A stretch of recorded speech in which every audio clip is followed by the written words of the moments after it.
খান YouTube চ্যানেলের পক্ষ থেকে আমি প্রভাস।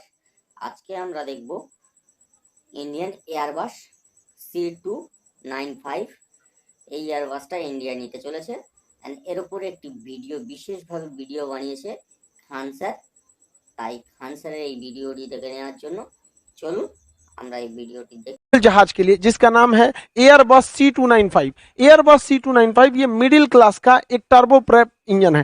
ये इंजन वाला एयरक्राफ्ट है। ये कई काम आएगा। इसको एक एक करके हम समझते हैं ये किस काम में आ सकता है। ये छोटे साइज का होता है। 71 सैनिकों को ये अपने साथ लेकर जा सकता है और ये कहीं पे भी उन्हें ड्रॉप कर सकता है क्योंकि उसके पीछे रैंप लगा हुआ है। ये रैंप की सबसे बड़ी खासियत होती है कि अगर इसे जल्दी में जाना है, इसके ऊपर अटैक का डर है, तो ये रैंप गिरा के चलते रहता है और फौजी इसमें से कूदते रहते हैं, कूद जाते हैं सब, और ये बिना रुके फिर टेक ऑफ करके भाग जाता है। ये रैंप का काफी फायदा होता है क्योंकि उतरने के लिए काफी जगह होता है। अगर सीढ़ी लगा के उतारिएगा जैसे आम आदमी उतरता है तो फौजी नहीं उतर पाएंगे।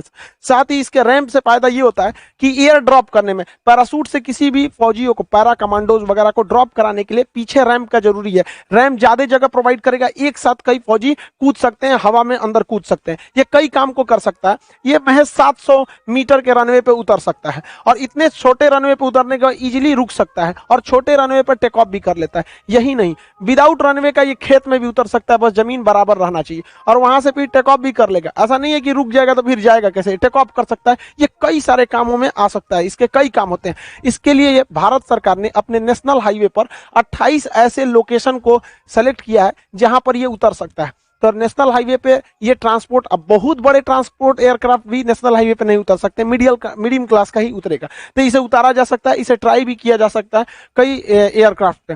अब जैसे जो भी हाईवे बने हैं उस पर क्या किया गया, एक एयर स्ट्रिप बना दी गई। जैसे यहाँ पर देखेंगे ये एक एयर स्ट्रिप बनी हुई है, यहाँ पे जहाज लैंड कर जाएगा, लेकिन ट्रैफिक को रोकने की कोई जरूरत नहीं पड़ेगी। यहाँ पे क्या होगा, एक बाईपास साइड से सड़क दिया जाएगा, यहाँ से ट्रैफिक को इस साइड से निकाल दिया जाएगा, यहाँ की ट्रैफिक को इस साइड से निकाल दिया जाएगा और ये जो बीच का एरिया है ये रिजर्व कर दिया जाएगा इमरजेंसी की स्थिति में किसी भी एयरक्राफ्ट की लैंडिंग के लिए। तो यहाँ ब्लॉक कर दिया जाएगा, इस एरिया में कोई नहीं आए और यहाँ ब्लॉक कर दिया जाएगा। ये हो गया हमारा चलता फिरता एक तो एयरपोर्ट हो गया, रेडी है एयरपोर्ट, और उस दौरान ट्रैफिक को इस रास्ते से हम लोग को क्या करना है, मूव कराना है, और इधर की ट्रैफिक को इस रास्ते से हम लोग को मूव कराना है। एयरबस C295 जो एयरक्राफ्ट है, ये एयरक्राफ्ट बहुत ही लो स्पीड से उड़ता है। धीमे स्पीड से उड़ने के कारण इसमें से पैरा ड्रॉप कराना काफी इजी होता है। बहुत तेज जहाज उड़ेगी, पैरा ड्रॉप कराएंगे तो लोकेशन अलग हो जाएगी, जहां ड्रॉप कराना चाहिए वहां नहीं ड्रॉप कर पाएगा। दूसरा, ये बहुत ही कम हाइट पर उड़ता है। कम हाइट पर उड़ने से तो एक और फायदा होता है, ड्रॉप कराने में ईजी होता है। अगर पैरा ड्रॉपर बहुत ज्यादा हाइट से कूदेंगे तो फिर उनको गलत जगह ड्रॉप करने की संभावना ज्यादा बढ़ जाती है। कम ऊंचाई से कूदेंगे तो एक्यूरेट जगह कूदने की संभावना बढ़ जाती है। साथ ही कम हाइट पे होने की वजह से दुश्मन के जो रडार हैं वो उन दुश्मनों के रडारों से भी यह बच सकता है, दुश्मन के रडार नहीं पकड़ पाएंगे। इसमें टर्बो जेट इंजन, जो इतने बड़े बड़े इंजन होते हैं कमर्शियल एयरक्राफ्ट में, वो ना लगाकर इसमें फैन लगाया गया है, टर्बो प्रॉप बोलते हैं। इसका पंखी बाहर दिखता है, टर्बो प्रॉप। टर्बो प्रॉप जो होते हैं, ये जो इंजन होते हैं, ये थोड़ा सा नॉइज ज्यादा करते हैं। ये बहुत ज्यादा हाइट पर नहीं उड़ सकते हैं, बहुत ज्यादा इनको लो हाइट पर रखना होता है। जितने हाइट पे ये जाएगा उतने हाइट पे ये नहीं जा सकता। इनकी स्पीड बहुत ही धीमी, बहुत ज्यादा धीमी नहीं, इसके कंपेरेटिव में 20% इसकी स्पीड धीमी होती है, जिस वजह से बहुत लंबी दूरी से अगर इससे जाइएगा तो टाइम ज्यादा ले लेगा और थकान ज्यादा होगा। इसमें फ्यूल इसके तुलना में कम खर्च होता है। ये बहुत कम दूरी पर लैंड कर सकता है और टेक ऑफ कर सकता है, जबकि इसके लिए लैंडिंग के लिए ज्यादा जगह चाहिए टेक ऑफ के लिए। ये इसका मेंटेनेंस भी सस्ता होता है और इसकी कॉस्टिंग भी सस्ती होती है। तो जो हम लोग खरीद रहे हैं एयरबस 3295, वो एयरबस 3295 ये टर्बो प्रॉप इंजन वाला है। बाहर उसके पंखी निकले रहते हैं। ये अपने साथ 6 से 8 टन के लोड के सामान को लेकर आराम से उड़ सकता है। 1500 किलोमीटर से लेकर 4500 किलोमीटर तक, यानी भारत को आर पार कर जाएगा, एक बार रिफ्यूल हो जाएगा। बीच में इसके फ्यूल खत्म भी हो जाते हैं तो ये मिड एयर रिफ्यूलिंग कर लेता है। हवा से ही दूसरे जहाज में, टैंकर जो जहाज होते हैं, ये टैंकर जो होता है ये क्या करता है, इसे मिड एयर रिफ्यूलिंग कर देता है। फिर से रिफ्यूलिंग हो गया, फिर से वहां से ये उड़ जाएगा 4000 किलोमीटर तक। तो इसके रेंज को मिड एयर रिफ्यूलिंग द्वारा इजीली बढ़ाया जा सकता है। साथ ही इसे कई रोल में लिया जा सकता है। इसके ऊपर हम लोग, जहाज यही रहेगा, एयरबस C295 ही रहेगा। C295 ये जहाज ही रहेगा। इसके ऊपर एक रडार लगा देंगे 360 डिग्री वाला, इसे हम लोग कहते हैं एवॉक्स। एवॉक्स का फुल फॉर्म होता है airborne warning and control system.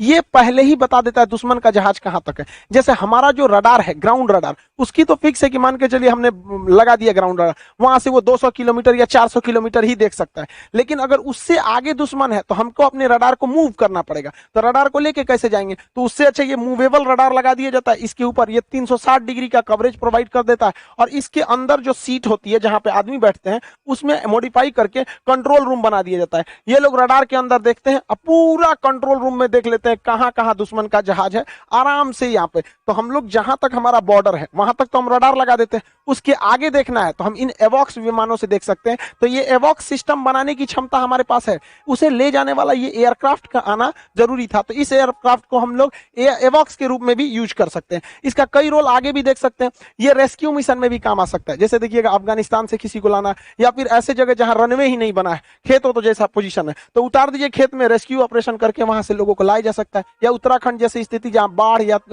हमेशा आपदा आती रहती है, उस स्थिति में आपदा में भी लोगों को सामान ले जाने या फिर वहां से लोगों को रेस्क्यू करके आपदा में राहत सामग्री देने के भी काम आ सकता है ये सिंगल एयरक्राफ्ट। इस एयरक्राफ्ट की मदद से हम ट्रांसपोर्ट तो इजीली कर सकते हैं क्योंकि ये ट्रांसपोर्ट एयरक्राफ्ट है। ये रैंप पीछे होने की वजह से बड़े से बड़े कार्गो को इजीली इसमें ड्रॉप किया जा सकता है। इसके सीट उठा दीजिएगा तो खाली बन जाएगा, उसमें आप जीप रख दीजिए, देखिए एम्बुलेंस का गाड़ी को पूरा का पूरा इसके अंदर ट्रांसपोर्ट करके ले जाया जा सकता है। ये फायर फाइटिंग के भी काम आ सकता है। जंगलों में जो आग लग जाती है, ये एकदम भयानक आग लग जाती है जंगलों की आग में, तो जंगल की अगर आग नॉर्मल है तो उसे पानी से बुझा सकते हैं। ये टैंकर का भी इसका एक वेरिएंट है, इसे टैंकर में भी बदला जा सकता है, पानी से बुझा देगा। नहीं तो आजकल के जमाने में आग पानी से कौन बुझाता है। अब केमिकल आ गए हैं, केमिकल को छिड़क दीजिए, ये केमिकल जंगलों में पूरी तरह से छिड़क दीजिए और जहां जहां केमिकल में आग पकड़ेगा ये दूसरे आग को बुझा देता है यहाँ पर। तो आजकल ये केमिकल का काम आता है। तो बड़े जंगलों में, जैसे ऑस्ट्रेलिया के जंगल में 2019 में भयानक आग लग गए थे, तो उस समय ये फायर फाइटर प्लेन ही काम आए थे। तो हमारे पास इस तरह का कोई प्लेन नहीं है, इसमें मीडियम वाला ही कैटेगरी के काम आता है। और टर्बो प्रॉप, क्योंकि कम ऊंचाई पर टर्बो प्रॉप ही काम करता है, ज्यादा ऊंचाई रहनी चाहिए तब वो हम लोग टर्बो जेट वाले इंजन को लगाते हैं। ये खुद इसको हम मॉडिफाई करके जहां पानी भरे थे फायर फाइटिंग के लिए, अगर वहां हम फ्यूल भर देते हैं तो ये हवा में दूसरे जहाजों को ईंधन दे सकता है। मिड एयर रिफ्यूलिंग के लिए टैंकर का काम कर सकता है। ये हेलीकॉप्टर भी इससे आके अपनी फ्यूल भर सकते हैं। जो दुश्मन फाइटर एयरक्राफ्ट है, लड़ाई कर रहे हैं, वापस लड़ के बेस पर आएंगे फ्यूल भरने के लिए, तो फिर जाएंगे तो पायलट भी थक जाएगा। उससे अच्छा तुम लड़ते रहो, फ्यूल खत्म हो गया, आओ हम तुमको भर देते हैं। तो पीछे से ये फाइटर को भी भर सकता है, एक साथ दो को भर देता है। और अपनी कैटेगरी का, जैसे देखिए ये खुद ही C295 है अपनी कैटेगरी का, और खुदे ले रहा है फ्यूल किससे, C295 से, अपने से। तो ये अपने पटीदार को भी क्या कर देता है, दे देता है कि ले भैया, क्योंकि ये जो है टैंकर है, इसमें सीट उठ नहीं है, फ्यूल वाला है, और ये है ये किसी भी काम में ले आ सकता है। तो आप देखिए मल्टीपर्पज के काम में आया जा सकता है। इसका नेवल वेरिएंट भी है। नेवल वेरिएंट में आप देखेंगे ये टारपीडो लॉन्च कर सकता है। ये टारपीडो समुद्र के अंदर चल रही पनडुब्बियों को ब्लास्ट कर सकती है, हिट कर सकती है। साथ ही कोई शिप अगर ऊपर में है तो ये मिसाइल को भी अपने डायनेम से, विंग से